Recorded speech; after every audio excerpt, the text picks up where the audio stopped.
Hello and welcome to the Hounding Harmony Dog Training Podcast, the show that helps you go from chaos to calm with your dog, one episode at a time. I'm Emily, a dog trainer and licensed veterinary technician, here to give you practical tips, real-life strategies, and the confidence to raise a well-behaved, obedient dog without the overwhelm. Let's jump in and create a calm and connected life with your dog. My last episode, I was talking about managing your expectations so that you could get out of the rut of thinking that you had a dog that just was too hard.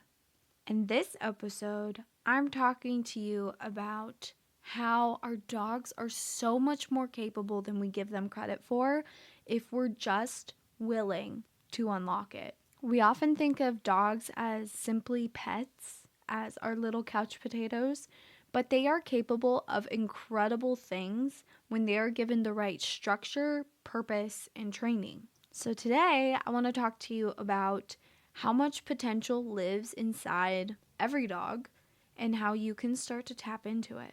Okay, firstly, let's go over some jobs that dogs can do. I'm sure everyone has seen a service dog at work, but did you know that service dogs do so much more than psychiatric support or helping the visually impaired? Also offer mobility support, seizure detection.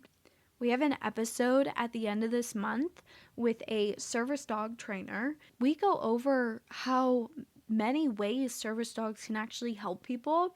And it's so many more ways than I had ever even imagined. And I cannot remember them off the top of my head. So y'all are going to have to wait. But the point of this episode is to expand your horizons for your dog. There's working dogs like herding dogs, livestock guardians, sled dogs, hunting dogs, detection dogs. These are the ones that work with the military, with the police force. They detect drugs, explosives, bed bugs.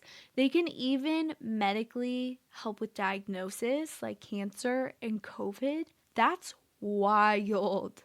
Search and rescue, emotional support animals, competitive athletes like agility, diving, running. These dogs are trained in their field, but they also each have a genetic component that predisposes them to be able to serve in these roles. So what does this tell us about canine potential? Dogs are incredibly intelligent, adaptable, and very eager to work with us. Most household dogs, in fact, are incredibly understimulated, and that goes into the mindset that they're kind of useless because they act incapable, but it's just because we haven't unlocked that area of their brain. Also, heavy on this, potential also relies heavily on genetic strengths. I'm not going to expect my bulldog or pug to be a detection dog. They're going to really suck at it. They have little short noses. They can't smell things 2 inches from their face. I'm not going to ask my German Shorthair to go get a herd of sheep. They'll chase them. They will not bring them back. Working dogs have been bred with these different jobs in mind for centuries. And often, the bad behavior, quote unquote, that you're seeing with your dog is actually their job going unused. I'm not saying that everyone needs to look up a job for their dog breed and immediately start training towards that. We're talking about this because it can give you a leg up to helping them be more mentally stimulated and more fulfilled and have a better training experience. I also want you to dream bigger about your dog's potential. We were talking last week about managing your expectations and figuring out what a good dog means to you, but also if your only expectation for your dog is to be a fixture in your home and to not chew things, I would really encourage you to ask for more from them because they have it in them and they want to be more fulfilled. There's a study that I found out about on a super reliable source, TikTok, that said that 70% of house pets, like household dogs, are depressed. It's 100% because they're understimulated and they're just not having fun. Would you have fun if you laid around all day? This isn't every dog. Some dogs do legit like to lay around all day, but we're not talking about them. When you start to see what a dog could accomplish at their highest level of capability, you can start to expect more than 10% from your dog. And honestly, it'll probably make your life a lot better. So how are we limiting our dogs without really realizing it? Mostly from ignorance. That's why I've done this episode, because I want to, like I've said 100 times, broaden your horizons. A lot of us have also been trained by our dog rather than us training our dogs. We accommodate them. It's okay to have your dog learn some special rules for your house, especially if it's going to make your life more pleasant, easier, and bonus points, it'll help them feel more fulfilled because you're training them and mentally stimulating them. Another way we can be limiting their potential is not giving them an outlet for their natural drives.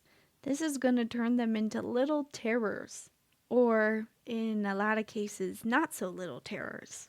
Show me your dog's bad behavior and I will show you their genetics. So this episode really resonates with me because I was in the position where all I wanted for my dog was for him to be chill in my house. Like the lowest base, because I didn't know that you could expect more from your dog.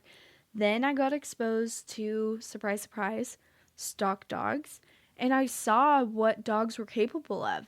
And it really opened up my creativity of what I could train and what I could ask of them. So with Coda, thankfully, he's a really smart breed. So when I basically started over with training when he was 10 months old, he was able to, adapt pretty quickly. And my training goals for my Australian Shepherd Coda versus my Old English Bulldog Drax are very different. But general consensus could be that bulldogs are really dumb, right? Then tell me why my bulldog knows more circus tricks than my Australian ever will want to learn. Remember, this Aussie is so smart he can open up doors. But Coda feels like tricks are beneath him, I swear. I tried to teach him to spin for years. Homeboy still won't do it without a lure. Drax learned it in like one day. It's because that's how we were mentally stimulating him and he enjoyed it. Coda knows that there's other ways to be mentally stimulated, like chasing cows. So I think that he thinks that silly tricks are beneath him, but that's beyond the point. That when you have the knowledge of what a dog can achieve and you raise your expectations for your dog in your home, they're able to rise to it. The first step to unlocking your dog's potential is believe that they can learn. Start there. Identify what they were bred for or what they naturally enjoy and seek it out creatively. A really helpful episode on this is my episode with Jolie Kelsey. I believe it's episode 13.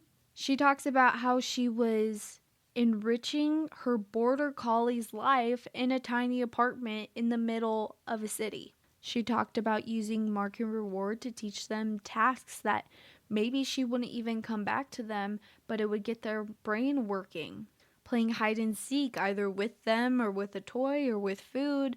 There's so many ways that you can work their brain that no matter your circumstance, as long as you are creative, you're going to be able to help them in that. Another thing is maybe you need to reevaluate your goals for them. Give them bigger ones. Even if you consider your dog fully trained, try giving them a new role, a new task, a new command, a new trick, something to keep their brain alert and to continue learning. Take up a new hobby with them. What's something that you would both find fun to learn? Maybe it's going on runs. Maybe it's fetch. Maybe it's teaching them to dive. How fun would that be? Your dog will rise to what you expect and what you nurture. They're going to be more responsive to you in every area if you continue to challenge them. Okay, to wrap this all up, every dog has untapped potential.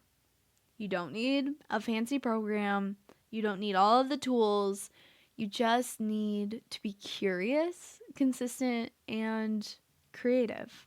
Instead of asking yourself, why won't my dog behave?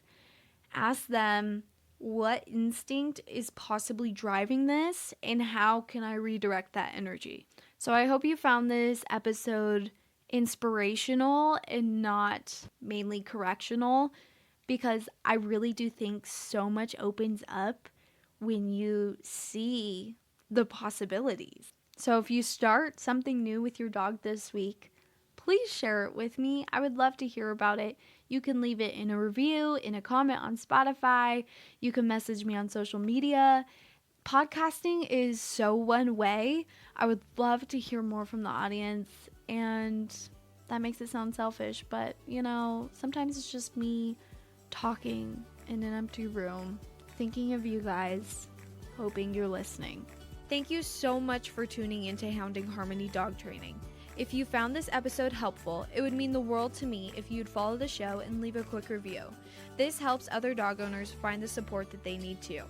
For more tips, training help, and encouragement, follow me on TikTok and Instagram at HH_dog training, or you can check out the resources in the show notes. Until next time, keep hounding that harmony.